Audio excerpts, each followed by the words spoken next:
You know the stereotype, right? The guy who's maybe a little aimless, still living in his parents' basement, just playing video games all day. For decades, that was a punchline. But what happens when that punchline starts to look less like a joke and more like a statistical reality? Today, we're going to dig into the data and figure out why a growing number of young men seem to be struggling in school, in work, and just in life. All right, to really get a handle on this, I want you to rewind the clock with me.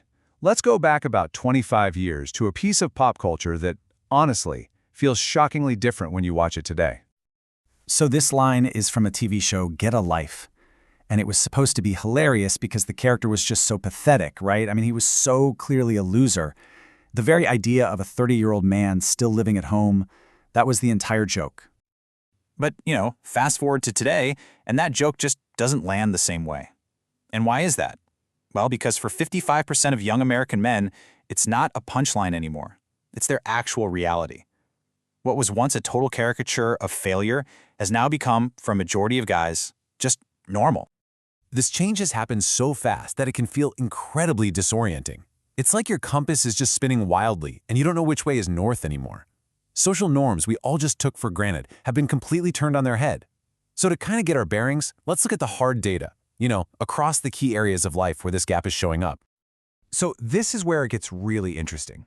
When you move past the feelings and the anecdotes and you just look at the cold, hard statistics, well, the numbers paint a very, very clear picture of this growing split when it comes to education, social life, and relationships.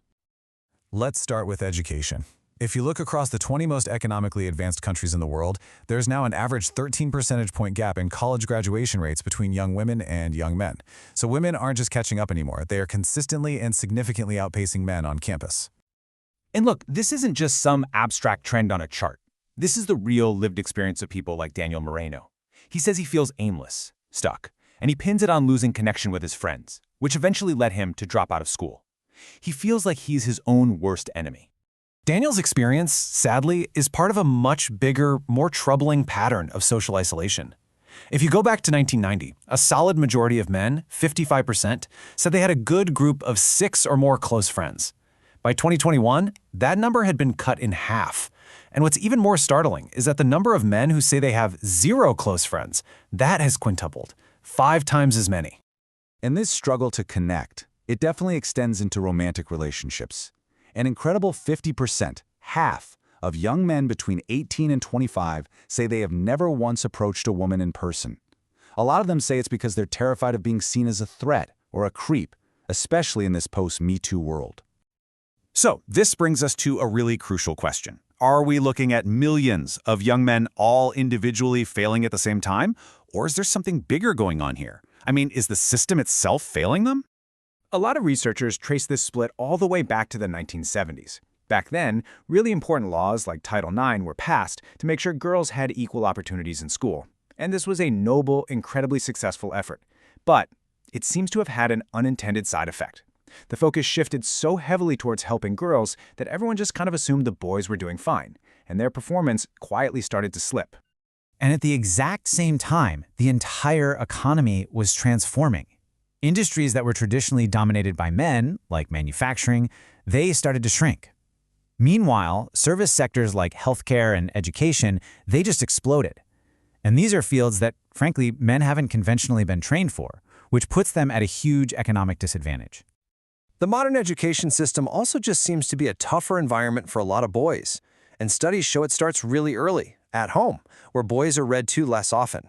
And it continues in the classroom where the teaching staff is mostly female and boys are disciplined way more harshly, sometimes twice as likely to be suspended for doing the exact same thing as a girl.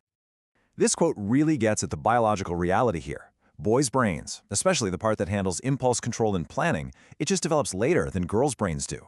So, as Scott Galloway puts it, when an 18-year-old boy is applying for college, he's basically competing against the maturity level of a 16-year-old girl.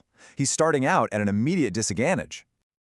So you take all of these factors, the educational ones, the economic ones, the social ones, and you put them together, and what you get is a deep, deep void of purpose for a lot of young men. And this has made them really receptive to online influencers who, for better or for worse, are offering a sense of direction and meaning in a world where these guys feel increasingly lost. Okay, so where do we go from here?